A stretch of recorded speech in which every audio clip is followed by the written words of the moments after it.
Good morning and welcome to Ask the Expert. I'm Joe Taylor.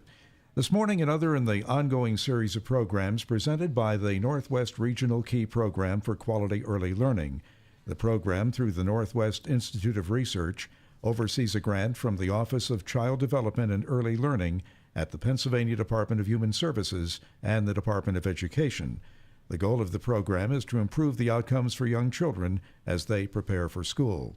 John Poza is a community partner specialist for the program, and he's here with us throughout the series. Good morning, John, and who do we have on the show today? Good morning, Joe. This morning I am proud to welcome this year's author of the 2015 PA1 book. It's Number One Sam is the name of the book, and Greg Pizzoli is the author and illustrator of the book. And if folks are not familiar, PA1 book is an initiative every year that the state of Pennsylvania has for promoting early literacy in children, and a book is selected, and it's a big campaign that takes place throughout the month of April, where we have celebrity readers and host sites that host readings of the book. And of course, Greg is part of that, and he does a tour throughout the state promoting the book and reading to children. So welcome, Greg. Oh, thanks very much for having me. Thanks very much. Yeah, Greg, I wanted to talk to you a little bit about the book. I know that it's not your first book, obviously, but it's one that obviously was well received.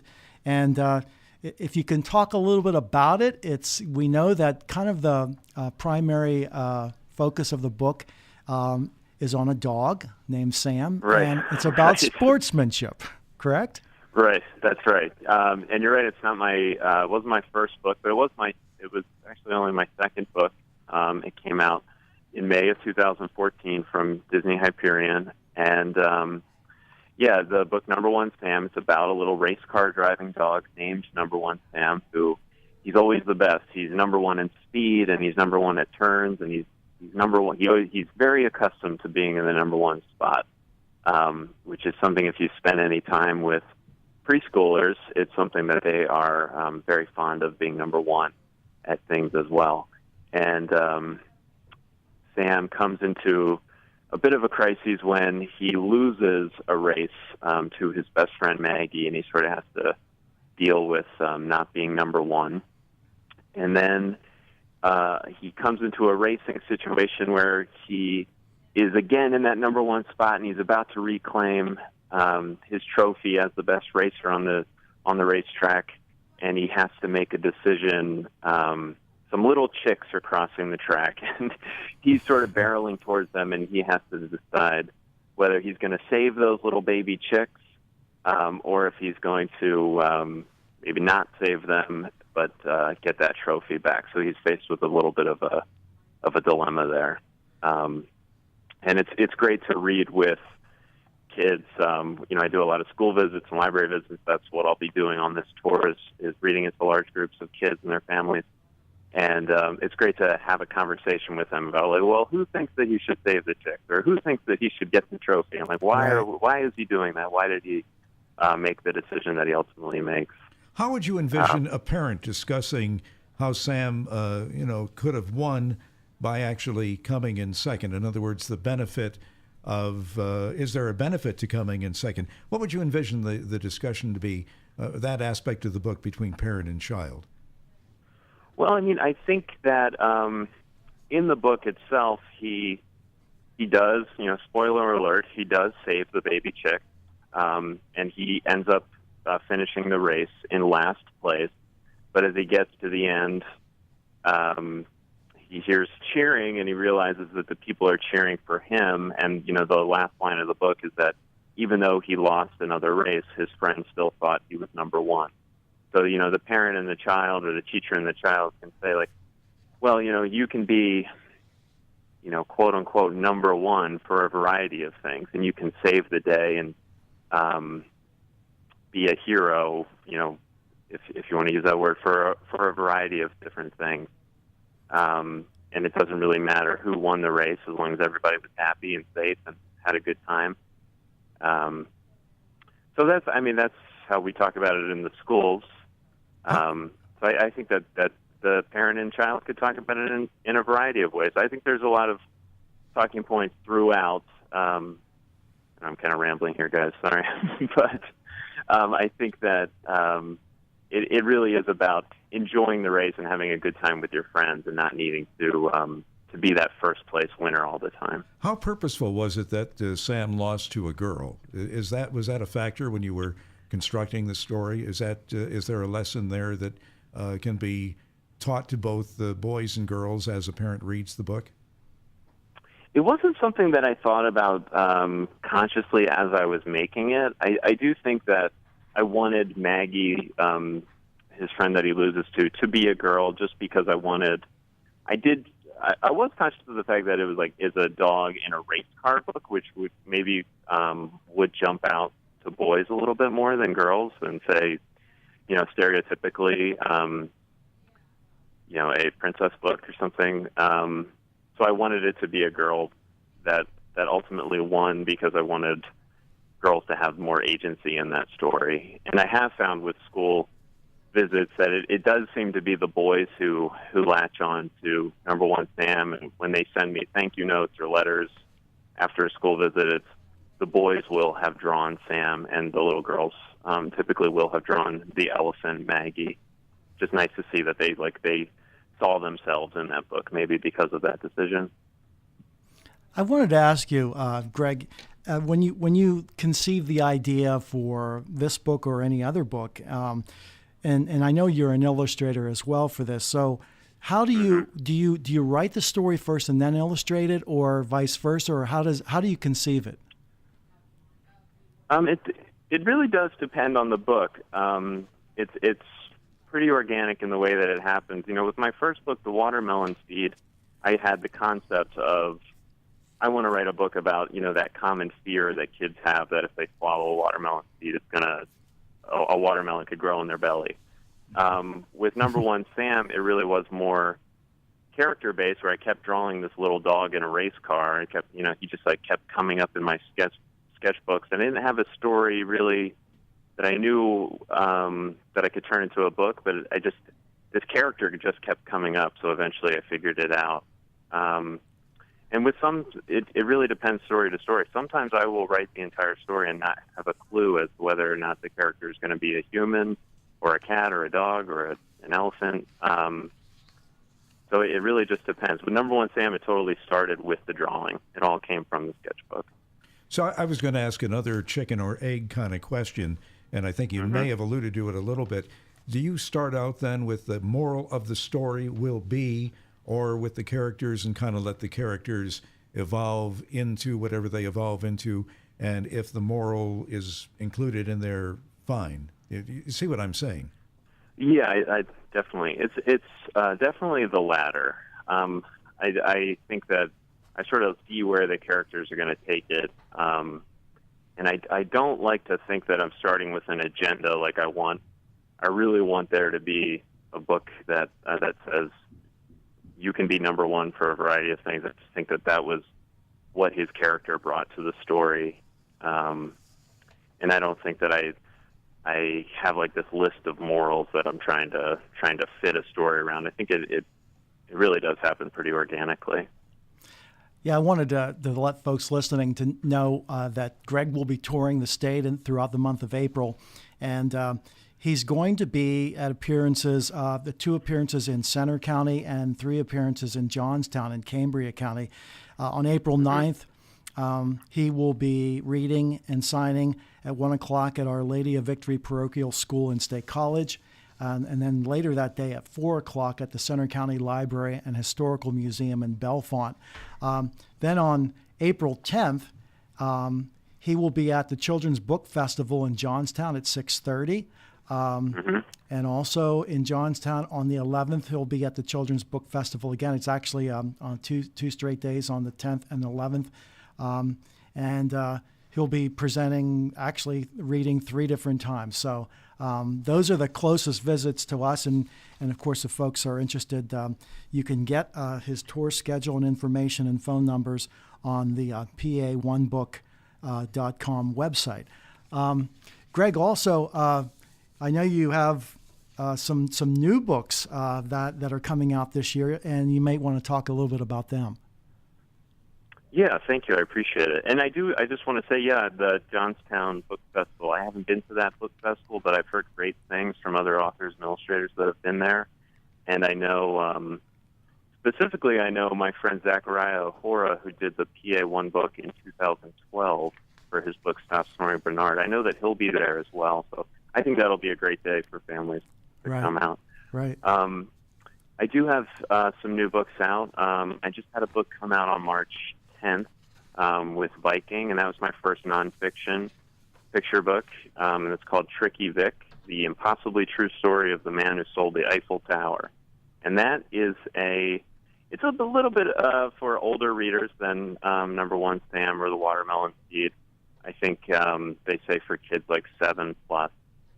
And it's a true story tells the life story of a con artist, and he throughout his life did so many cons. It's sort of an unbelievable. This could only be a true story because nobody could think of it. He literally escaped from prison by tying bed sheets together, and he pretended to be a window washer. So 100 people saw him escape from prison, but they all thought he was washing the windows because he stopped on every floor and used his bed sheets to clean the windows a little bit. He conned Al Capone out of $5,000, and he convinced these scrap metal dealers in Paris that he worked for the French government and that they were going to tear down the Eiffel Tower. And that's the main con that I walk everybody through in that book. And my next book that I have, it comes out right after the last week of the PA1 book tour. So on the tour, I'll be reading this book as well, and that new one is called Templeton Gets His Wish. And that one is similar age range to Number One Sam's, the same publisher, same editor. And it's about a little cat who doesn't like his family very much because they're always telling him to clean up and to share his toys with his brothers and to brush his teeth and all that kind of stuff that nobody likes to be told to do when they're 5 or 6. And he gets a magic diamond and he wishes his family away. So his family's gone and he's kind of got run of the house, and you can imagine that maybe he gets what's coming to him. He realizes that even if they're telling him to brush his teeth and to clean up after his toys, he really likes having his family around, so he wishes them back in the end. Is this kind of a harmless way for a child maybe to channel his or her anger or frustration with other members of the family and rules and expectations? And would this be, you think, a starting point for conversations about family annoyances and conflicts when it was read parent to child? Yeah, definitely. What I found with this book in particular is that the kids who are 5 or 6 or maybe first grade, end of kindergarten, first grade, they are so enthusiastic for Templeton to get this magic diamond. They're sort of rubbing their hands together as I'm doing the reading, thinking oh boy, our day has come. This is exactly what I want. And when I read it to the younger kids, slightly younger, like in preschool, they are just aghast that he would have the chutzpah to do something like this. And they're just, they're sort of scared at the thought of well, what is he going to do without his parents? Who's going to make dinner? What am I going to do? So it has been, for the older kids, though, who are sort of relishing in the idea that he could do this, they totally do get, though, that as annoying as families might be from time to time, like Templeton learns in the book, they sort of have an understanding of that it's actually great to have them around, no matter how much they may ask us to help around the house. We still love them and need them in our lives. Going back to Tricky Vic, along the way in telling the story, you also take detours, right, into various different historical events and places. Maybe talk a little bit about that. Right. Well, it is such an unbelievable story that it needed to be positioned in a historical context. So we do talk.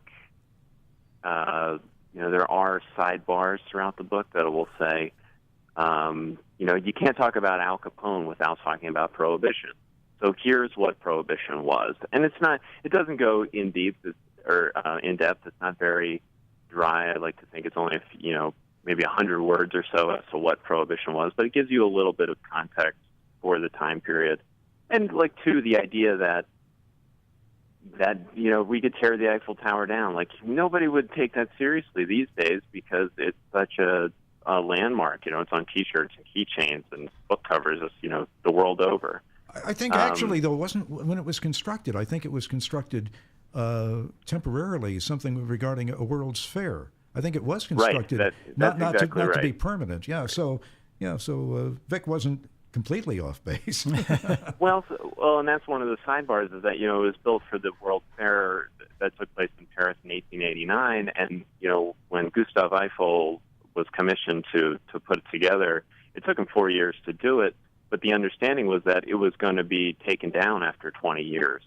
And, there were prominent artists and sort of society types in Paris who wrote letters that were published in newspapers and sort of protested the building of it because they thought it was so ugly and it sort of ruined the skyline of Paris.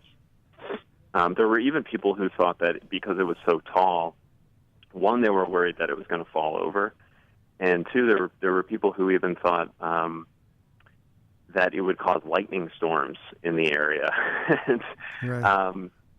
so there was a lot of protest about it. So the idea that it would be torn down at the time period when he had sold it to these scrap metal dealers in 1925, it was totally reasonable to think so. Getting back, I just wanted to kind of promote the PA One Book initiative again. Yeah. The PA One Book, Greg will be touring the state, reading to children at different locations, but the same goes in local communities everywhere. The Department of Human Services, through the library system, provides copies of the PA One Book to every licensed child care and Head Start facility. So we have an opportunity for various sites, whether they be child care, preschool, libraries, whatever, to host readings for children and for folks to actually volunteer to read to the kids. So it's a great campaign. It's something that's predominantly done in April of every year, but such an important part of what we do to promote advocacy for early learning. And of course, Greg, I'm sure you're a true advocate for that as well. Yeah, it's such an amazing program. And I think, when I was growing up, I didn't have the opportunity to see any authors and illustrators. I think maybe it just wasn't as common at the time, or the school that I went to maybe didn't have the funding to bring an author in. So, and this is, I haven't done the tour yet, but from what I understand, the places that I'll be going to are maybe not accustomed to having authors and illustrators in. And, I think they're printing, I don't know the exact number, but I think they're printing something like 70 or 75,000 paperback copies of the book. Yes. That will be distributed to the kids. And I think they really are targeting kids in the Pennsylvania region who maybe they don't have that many books in their home library. And this is an opportunity for them to take home that book and to have ownership over it. And, to have those exactly what we were talking about before, the relationship of the parent reading with the kid. And this particular book, for children who are just learning to read, or emerging readers or early readers, I can't say for certain, but I think it's like 200 words, 250 words at most, and a lot of them repeat. So it really is one of those books where if they're learning to read, they can, if you've ever read with a young child where they can learn, they can learn from you reading with them. They can start to memorize the story, and then visually they can pick up on those words and those cues. But I think it's great for any of those kids to have the opportunity to take that book home with them and then have that kind of relationship reinforced at home.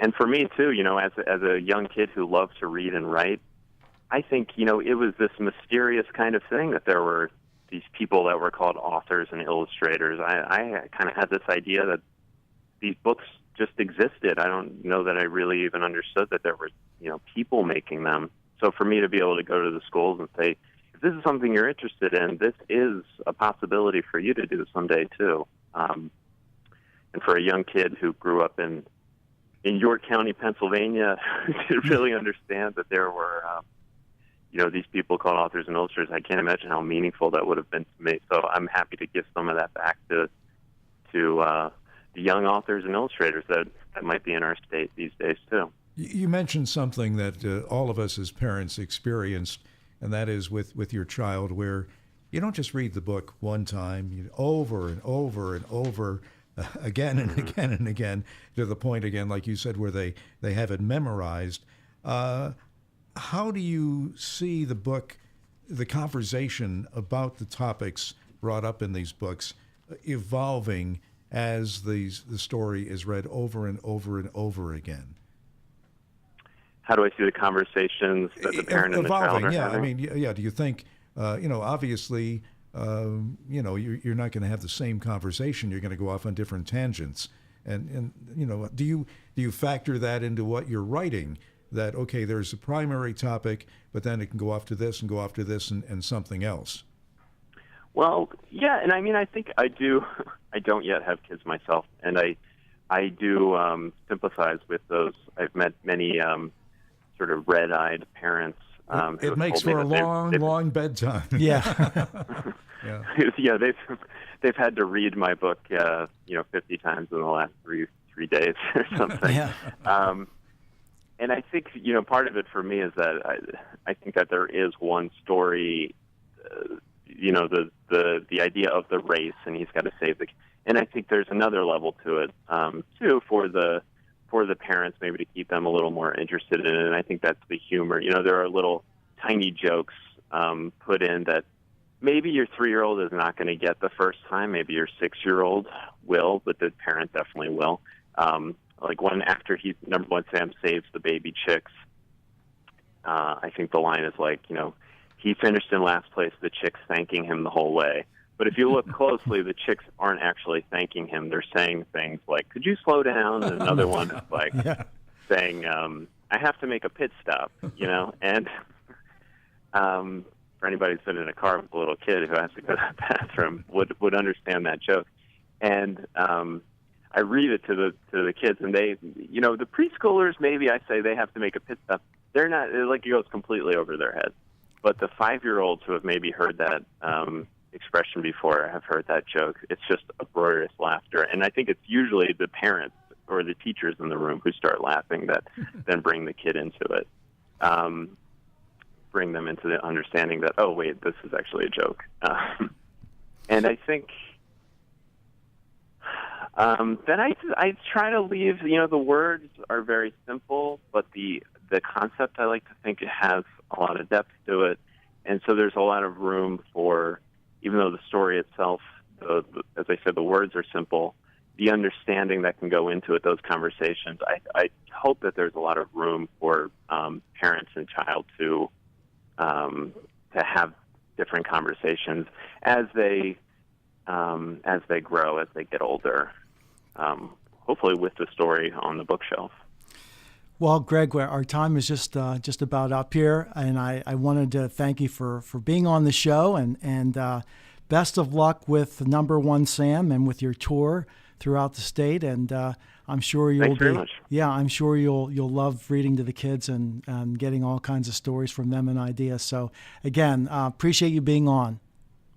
I really look forward to it. I really appreciate you having me on, and I hope that people can come out and bring their kids. It's going to be a lot of fun.